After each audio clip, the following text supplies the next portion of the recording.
One of the really interesting things I've learned in the 8 years that I've been doing this presentation is that one of the assumptions I made early on was not quite correct. And that assumption was, okay, Nahaliamau is the first community land trust in the state of Hawaii, but the concept of leasehold ownership is not strange in these islands. It's fairly common, unlike the mainland where it's very rare.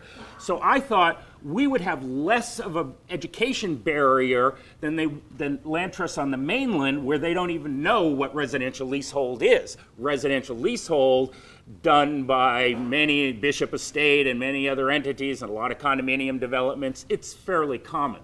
What I didn't realize at the time was that residential leasehold, as it was done by the Bishop Estate, for example, caused a very negative reaction among the homeowners who participated in it. Their leases were shorter, and their leases, and I'll put it a very simple way, conventional leasehold documents, the ground lease, are written by the landowner to benefit the landowner. Our ground lease was written by us to benefit the homeowner. And we're a nonprofit agency who owns the land. Profit is not part of our picture. So it's just not part of our being at all. So our ground lease is actually very different than conventional. And what I was running into was that, oh, my ground lease, oh, no. Leasehold, no. We won't even consider it. Because the assumption was made that our leasehold is like the leasehold that has been used in the islands for years. And it's completely different. So this is probably, in my mind, the most significant slide in the program. The difference between conventional leasehold versus CLT leasehold. Okay, let's look at conventional leasehold as it's been done in the islands for years. Shorter term, usually 55 to 75 years.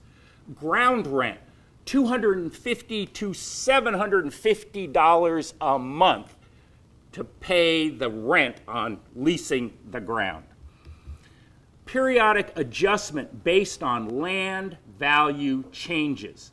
And this is an affordability killer of conventional leasehold.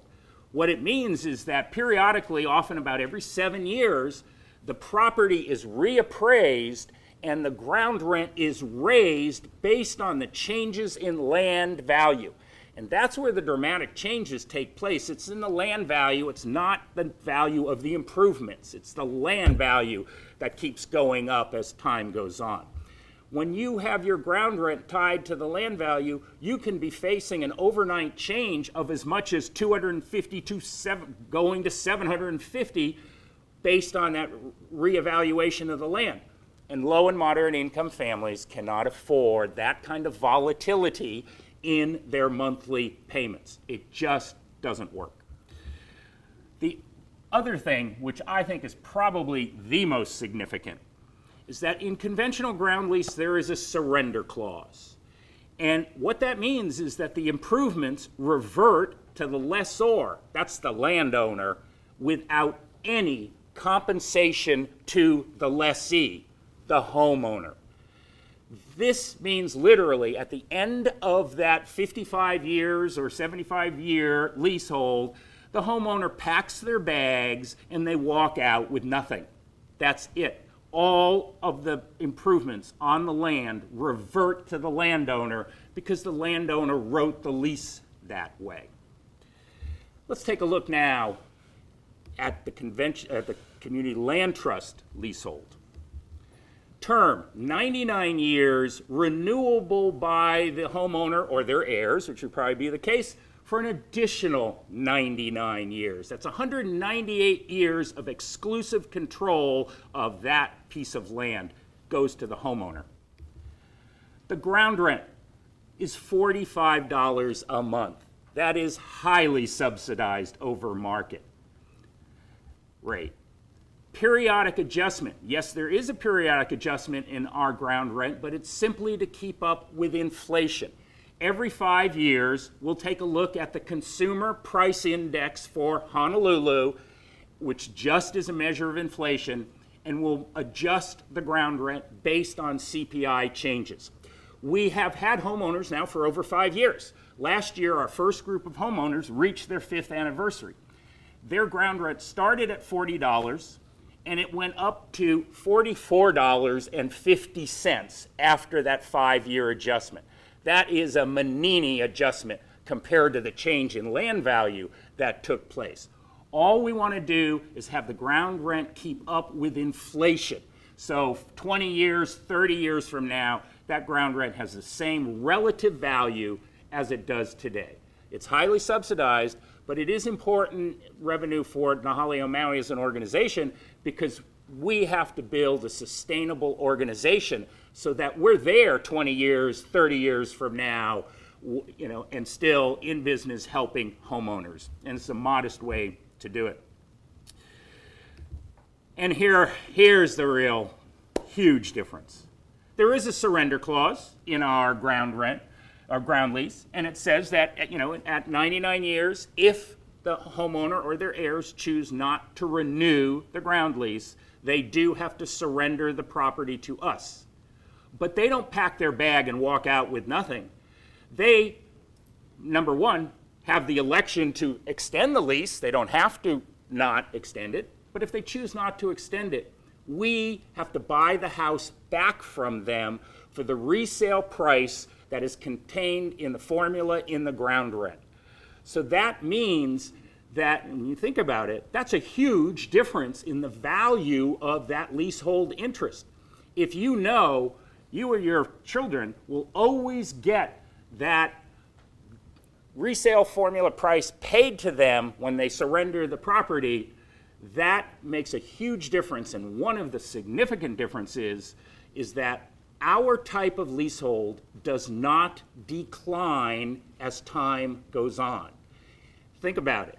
Conventional leasehold, the closer you get to the end of the lease, the less value that lease has because at the end you have nothing. Our leasehold, you're always due the resale price in the formula of the ground lease. And so our leasehold does not decline in value. And that's why Fannie Mae, who's major underwriter of loans in the secondary market, put forth rules for appraisers many years ago on how to appraise our type of leasehold because it has much more value than conventional leasehold. So when appraisals are done correctly to the Fannie Mae standards for community land trust because of that lack of surrender clause for zero value at the end, our appraisals are coming in within 5% of fee simple value, whereas a conventional leasehold appraisal will come in more like 25% below the fee simple value. Why is that significant? It's very significant because what we're doing is creating the equity cushion that the lender wants to avoid private mortgage insurance. Because the lender looks at loan to value, not loan to sale price.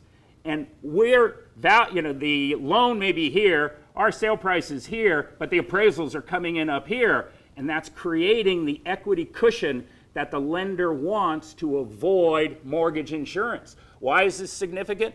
Mortgage insurance is a minimum of $200 a month, and the less down payment you put down, the higher the rate goes up, and it's hard to get because it takes even higher FICO credit scores to get mortgage insurance than it does to actually buy the house.